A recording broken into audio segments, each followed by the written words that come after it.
Raggedy habits don't always look raggedy. They look like being realistic or polite or strong or like, that's just how life is right now. But underneath all of that, they cost you your energy, your confidence, your peace, and the life that you say you want. And today, we're going through 8 of them because privileged women, women who have decided that they are worthy and valuable and show up like that, they don't hold on to raggedy habits. They identify them and they let them go. Let's get into it. A raggedy habit is anything that you do or tolerate that is beneath the standard of who you are becoming.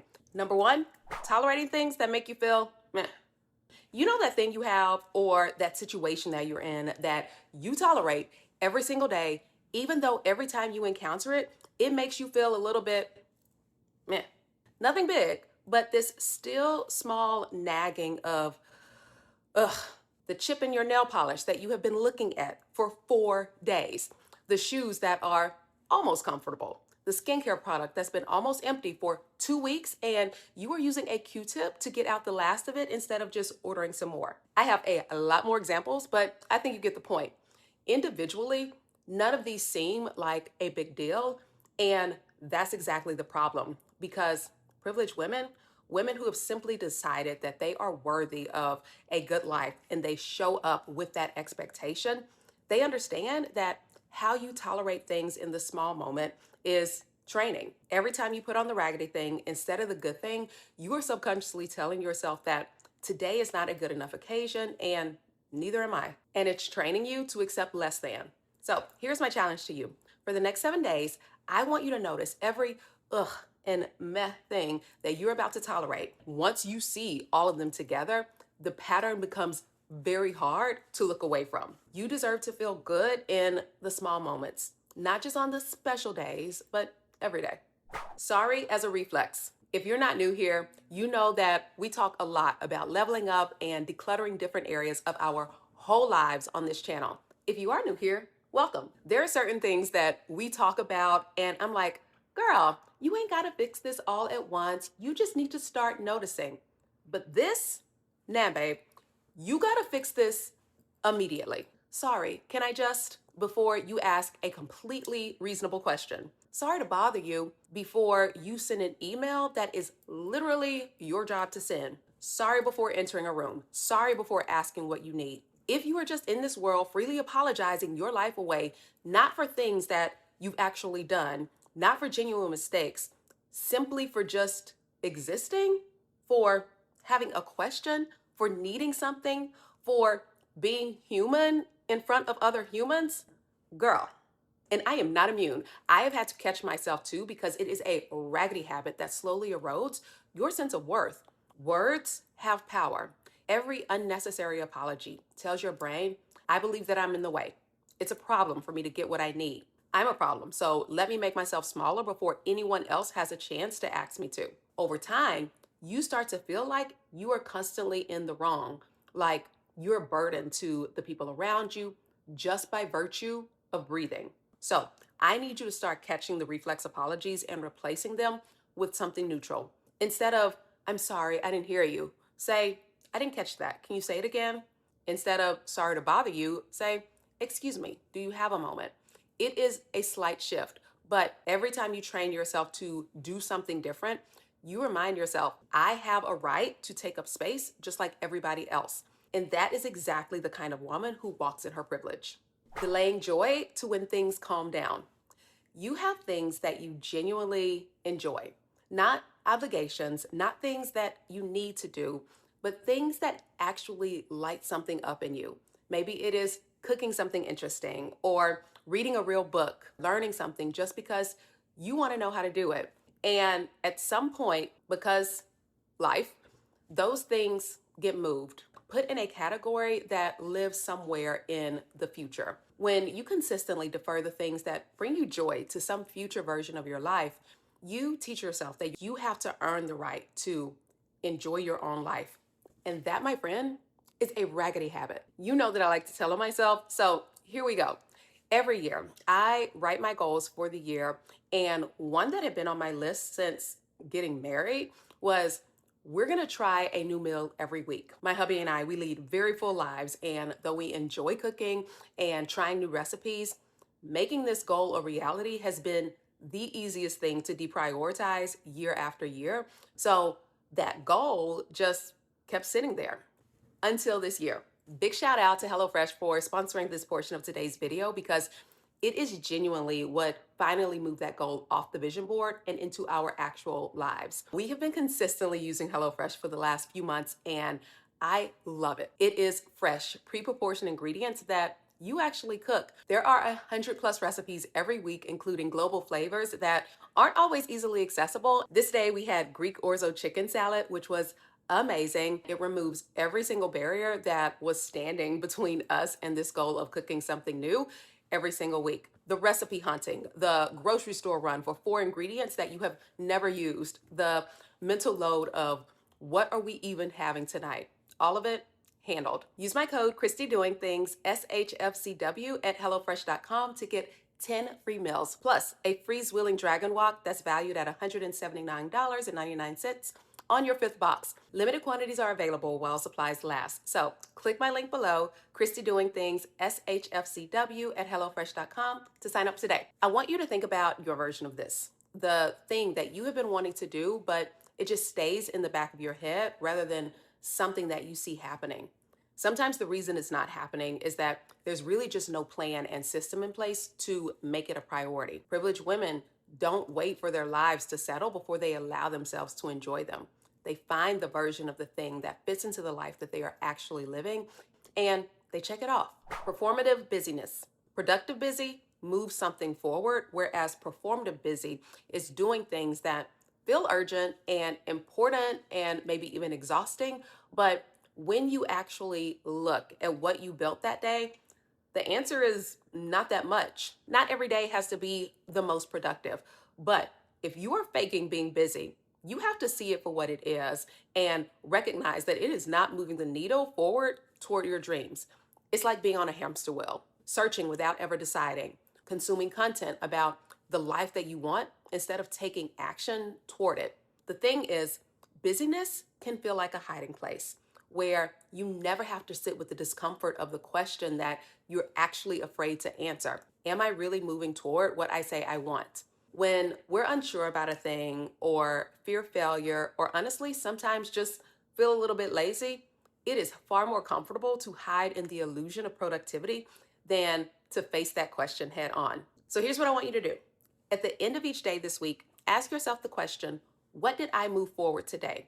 Not what did I do? Because you may have done a lot of things and none of them all that valuable, but what did I move forward?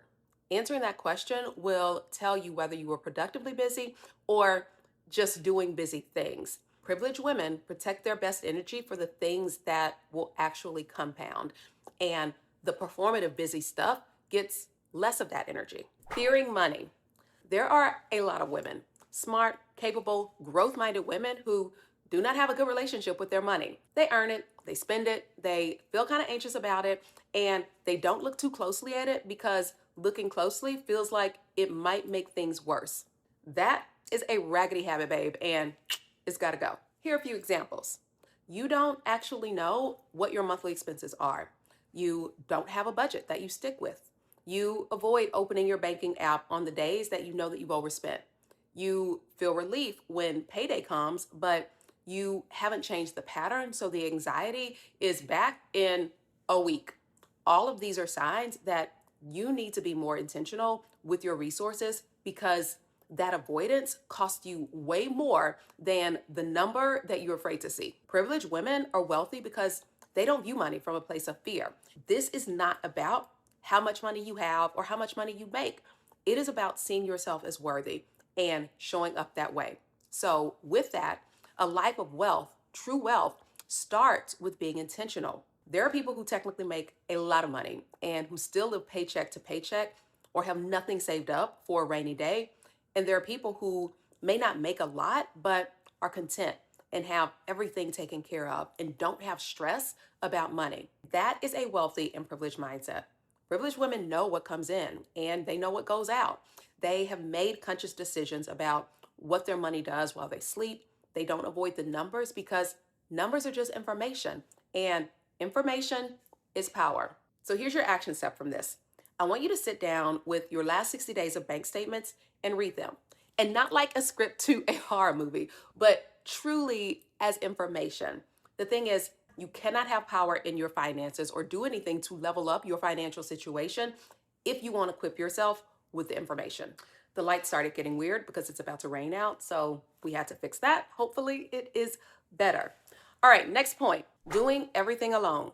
A lot of us have gotten the message that handling everything by yourself without asking for help, without people seeing the hard parts, without admitting that you're not okay, is the definition of being a strong woman, and we wear it like a badge.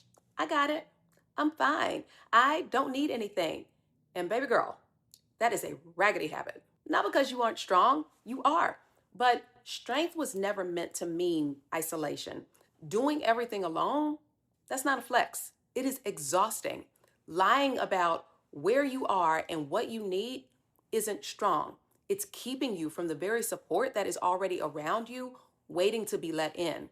When you lie to yourself constantly about how you're actually doing and you spread yourself too thin, you cannot make good decisions for your life. Now, I am not talking about living in a constant state of complaining because don't nobody want to hear that.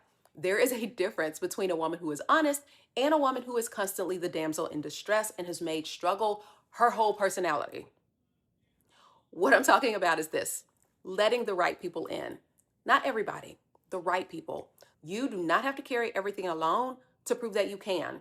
The women who are truly thriving and who look like they are doing all of these things, they aren't doing it alone. They have community, they have supports in place, they have people that they can call. And privileged women know that acknowledging where they actually are is not the same as weakness.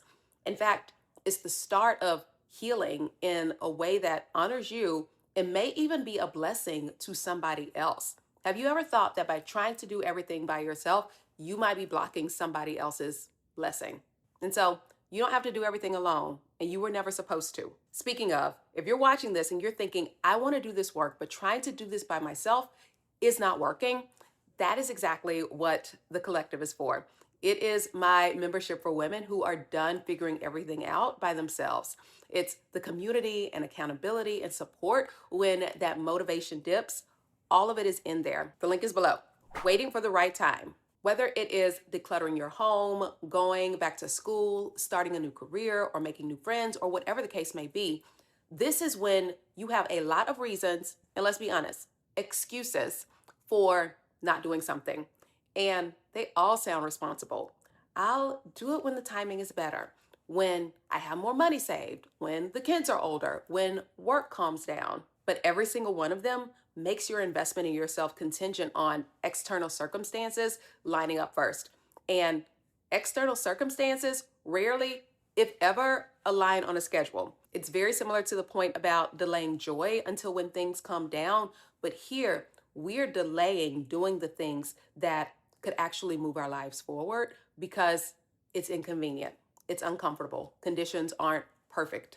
Privileged women bet on themselves in imperfect conditions, not recklessly. I am not telling you to blow your rent money and quit your job or abandon your responsibilities to chase a dream. I'm talking about the ways that you could start now, but it's easier to push it off until the right time.